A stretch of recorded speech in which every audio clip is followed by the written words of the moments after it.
Hello there and welcome to the series of videos going through the content of A-Level Maths. Here we're going to be looking at finding the area under a parametric curve so we can answer questions from exercise 11H. So in this case here we're going to have two equations, both in terms of t, maybe they might be in terms of theta if you've got a sine or a cos involved, and we're going to be working out the area underneath the curve, such as this one here. We've got an x coordinate that's defined by t brackets 1 plus t, and a y coordinate that's defined by 1 over 1 plus t. So you can see how it's going downhill there as t gets greater. And we're asked to find the exact area of the region R bounded by the curve C and the x-axis, and the x equals 0 and the x equals 2 boundary. So we're working out this area here. And these are our equations. Now, generally, if we're doing some normal integration here, this is what our integral is going to look like. We have the x boundary on the bottom, the higher x boundary on the top, and then it's your y function, and you're differentiating with respect to x. And now this is not going to be able to be the case with parametric differentiation because it's all got t's involved. So with parametric differentiation, this is what it's going to look like. The area is going to look like the integral between two t limits. So at the moment we've got x limits. We're going to have to work out t limits in a second. And then it's the y function, now this is the y function here, times by the derivative of the x function with respect to t. So we're going to have to differentiate this part, multiply those two components together, and then we can integrate with respect to t. You can see here the connection between this and what we have on the end here. If you treat these parts of the derivative as fractions, you can cancel out the dt's and you'll have just dx left on its own.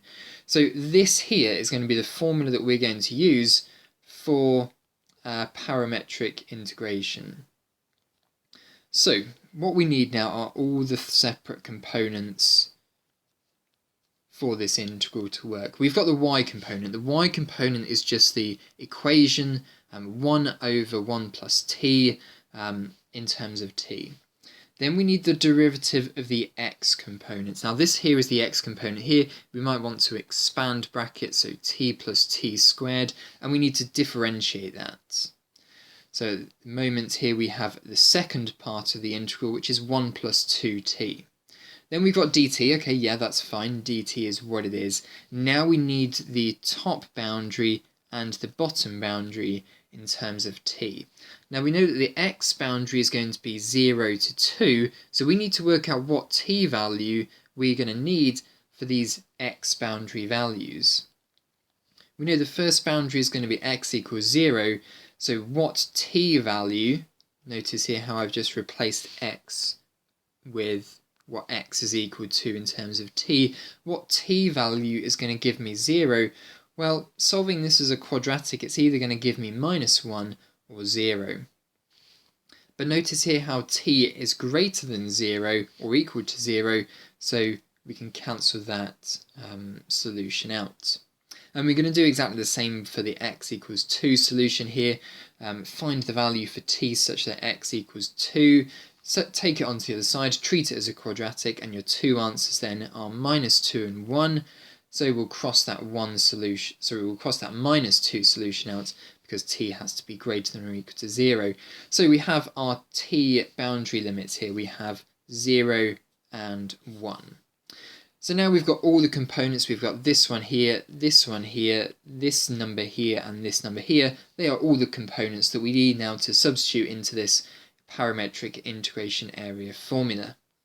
So let's go for it then. Substituting in the terms, we have the integral from 1 down to 0 of the y term, which is 1 over 1 plus t, times by the derivative of the x component, which is 1 plus 2t, all with respect to dt. Let's just times this all together and simplify now. So basically now we're just putting this part on the top of that fraction there. 1 plus 2t over 1 plus t with respect to t. Now, what we're going to have to do here is put this into a form that we can now integrate. And there's going to be a little bit of a trick to this. I want the majority of this to cancel out. And I see I've got a 2t here and a t down the bottom here. Now, if I make this 1 a 2, what does that create? Well, it creates a fraction where we've got twice the amount on the top that we do on the bottom.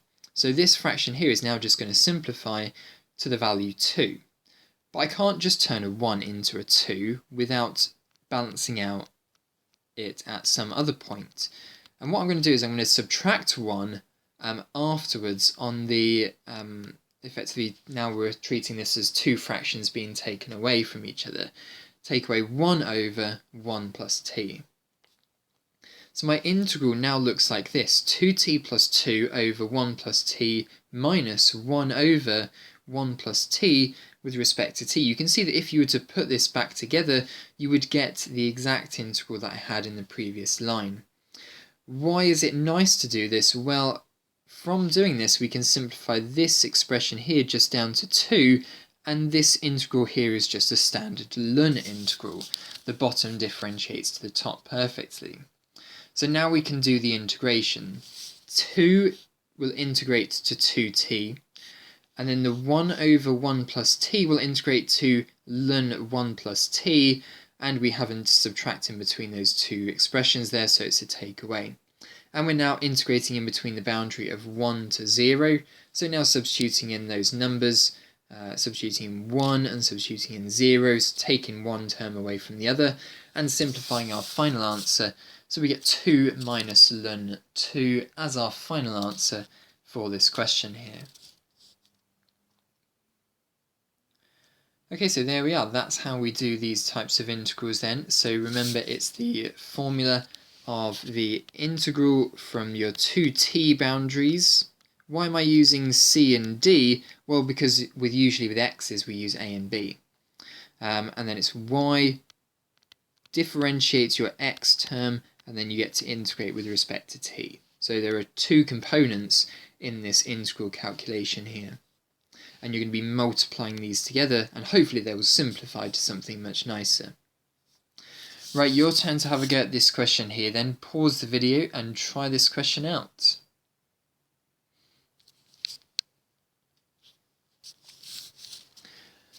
Right then, so let's get all the components together then. We need the y components for this integral first. That's going to be sine 2t. The next part we're going to need is the differential of the x term. That is cos t. Then we need the two boundaries for this curve here, and we're not actually given them in the question, so we're going to have to work them out. We want this boundary here and this boundary here, effectively the t value, such that the y coordinate is equal to 0. So if we've got sine 2t equals 0, then the first t values that this will happen at is 0 and pi by 2. We can have an infinite list of these t values, but we're only looking for t to be in between 0 to pi by 2. So these are our two x limits that we're going to use here. Now, in this case here, we're now going to be integrating, and all of these parts are going to play a part in my next integral. It's going to be sine 2t times cos t with respect to t. And now I need my limits on the top and the bottom. My limits are going to be pi by 2 down to 0.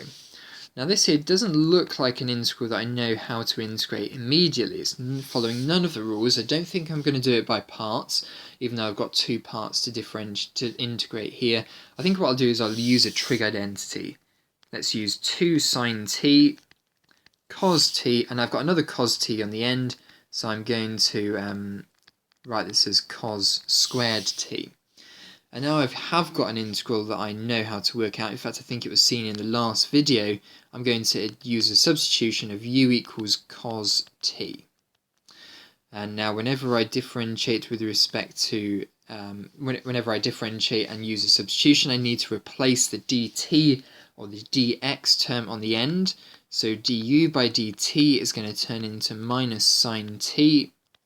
And in this case here, dt is going to turn into minus 1 over sine t du. Now my integral now, it has boundaries of pi by 2 and 0. That's not what I want my boundaries to be. I need to work out my new boundaries by using my substitution here. So substituting in pi by 2, I get 0. Substituting in 0, I get 1. So my new boundaries here are 0 and 1. I've got a 2 at the front here, and I've got sine t. I've got a u squared, and I've got a times by 1 over sine t. And then it's du on the end. And all this is being minus as well, because there's a minus on that bit of the integral there. Right, okay, let's just create some space for me now. So if I was working in an exercise book, I'd definitely be carrying on down, but I've lost space now, so I'm just going to rub a bit out there. So let's just tidy this up together. Signs cancel out. We've got a minus there, and we've got a 2 inside the integral there, so that can be moved to the front as well. My limits are between 0 and 1. Yes, it looks funny that the smaller number is on top and the bigger number is on the bottom. We don't actually need to worry about that. All the maths will come out as normal, or as we would expect it to, and correctly. And we've then got u squared inside the bracket here. So now it's increased the power by 1, divide by the new power. It's going to be 3 on the top, so we need to divide by 3 as well. And then it's in between 0 down to 1. So now this integral is going to be minus 2, 0 cubed, minus 2/3, 1 cubed, and this is all going to simplify down to just 2/3.